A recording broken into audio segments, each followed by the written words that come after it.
Hey guys, Fluce900 here. Today I'm going to be showing off my Wii games. These are in no specific order, so let's just get started. Wii Sports. Not a lot to say about this, something that most people already know what it is. I will say that my favorite thing to do on here is bowling, which is probably a common denominator between a lot of people who play this game. Epic Mickey and Epic Mickey 2, The Power of 2. Played more of this than this. But I've heard very good things about this, and I've actually really enjoyed what I've played of this. This game does look really awesome, though, and I do want to play it eventually.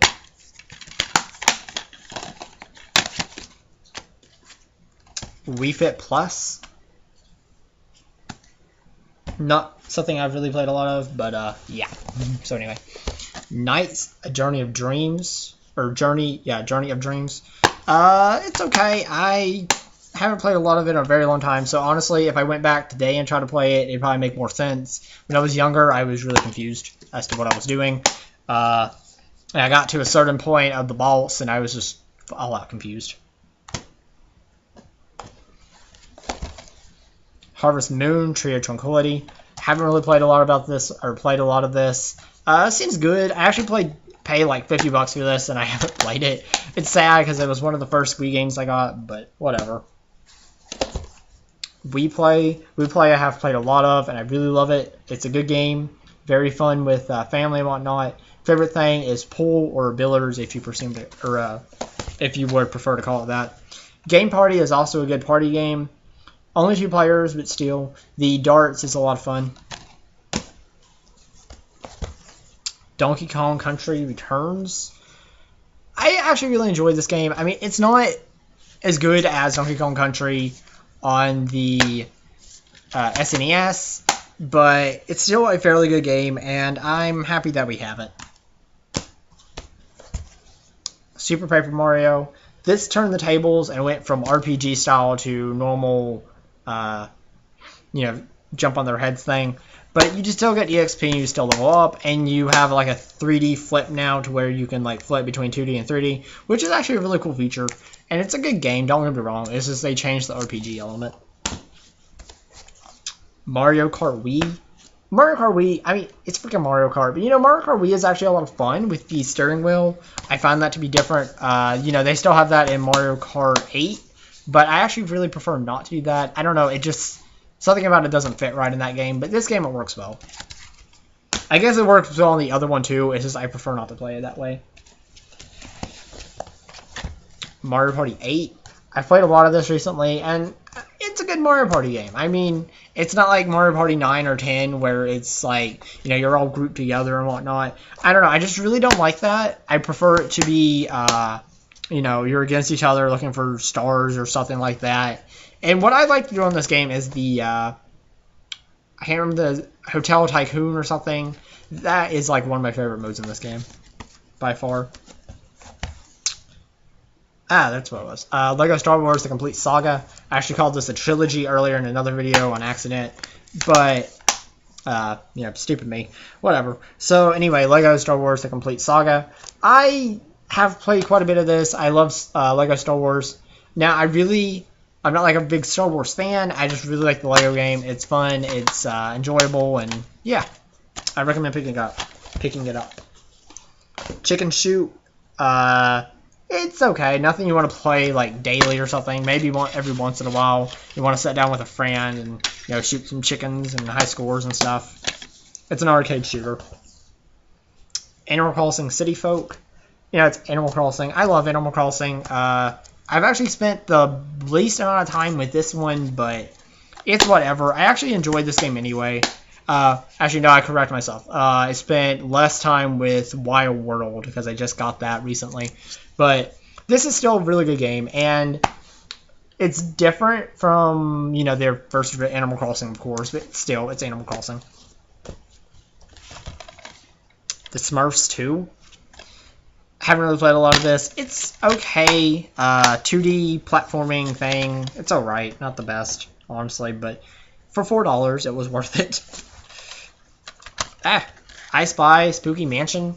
Not a really big I Spy fan, but I mean, like, I enjoy them, but I'm not like a really huge fan where I have to have every game. But this is actually really cool. I'm happy, you know, creepy, horror type of thing. Not like a straight up horror, but you know what I mean.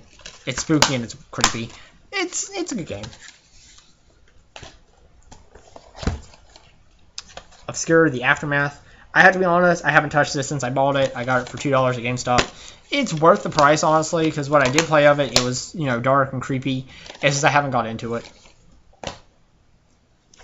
And there are some quite a few more games in here, guys. Just don't think I'm skipping through because I'm getting low. Klonoa. Actually, speaking of which, Klonoa is actually one of the best games on my I have on the Wii. It's one of my favorites. It's a very awesome 2D platformer game, and this is actually a remake of the PS1 game Klonoa Door to Phantomiel. I can't remember exactly. I'm sorry if I get that name wrong. I can never get it right, honestly. This is a very awesome game. Worth picking up. Final Fantasy Fables: Chocobo's Dungeon. I'm not really that big into the spin-off Final Fantasy games, but this one's actually really good. And we got the second game on the PS1 years ago. I never saw that as a kid. I didn't even know it existed until I picked up this.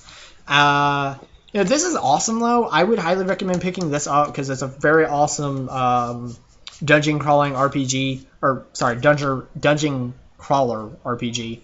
And it's very, you know, it has a story to it. I pay more attention to the gameplay than the story because you actually do level up and stuff. It's like a real RPG. Last stack of games here.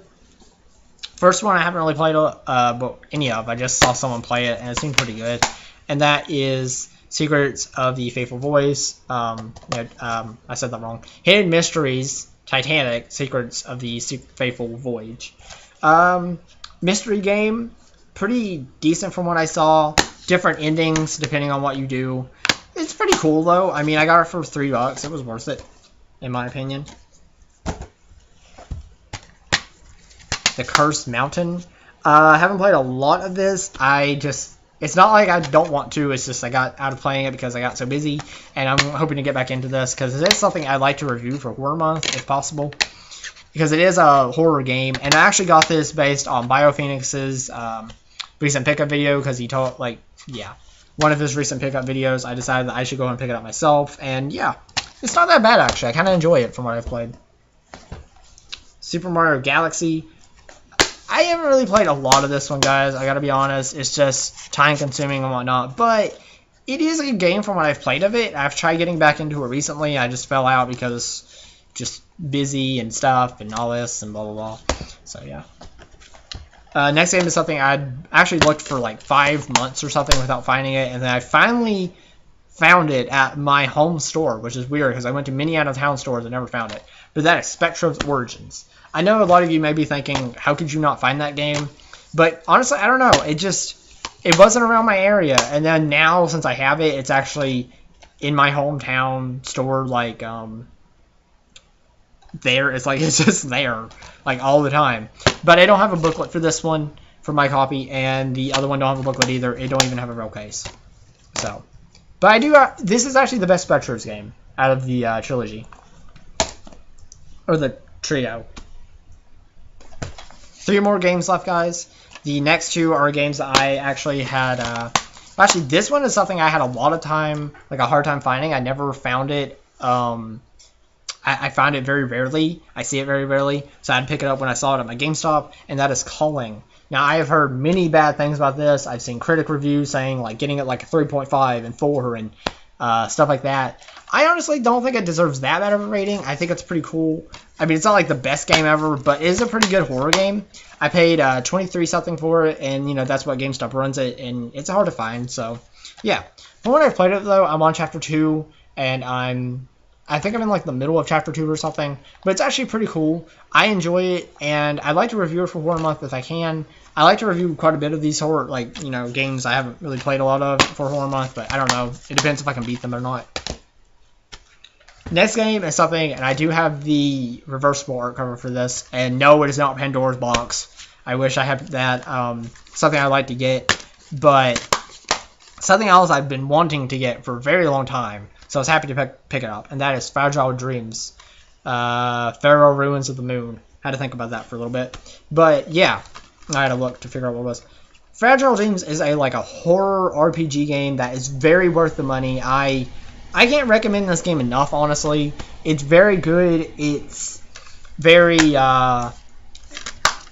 I have to admit the camera angles are kind of iffy, but you know, games have bad camera angles from time to time. But this game is actually really nice, and I highly recommend finding it and picking it up if you can. It's the same price as Calling, about $23 to $25 depending if you're a pro member. And yeah, worth the price. Horror RPG. It's a post-apocalyptic world. You are that guy, and your, I think, grandfather or someone who you looked up to as a grandfather died, and he tells you to go here and look for this, and you know, look for survivors, and you meet the girl, and you're trying to find the girl again because you want to talk to her and meet her, and you know, etc., etc. But also, like, this game's really good because it is strategy, or not strategy. It is RPG. It's very, you know, level up system, weapons break, etc., etc. You can find memories, like items, the whole memories. It's very cool.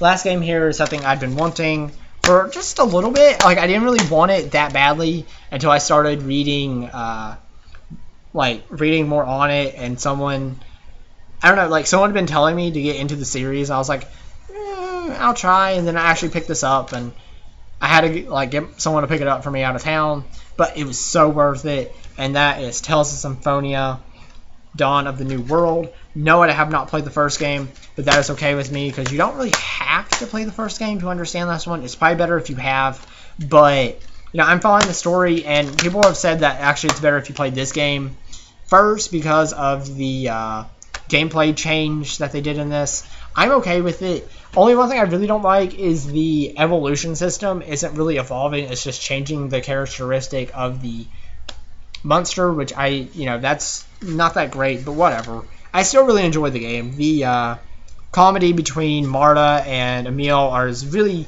it's just funny. And, you know, Emil's all like, say you love me. He's like, no.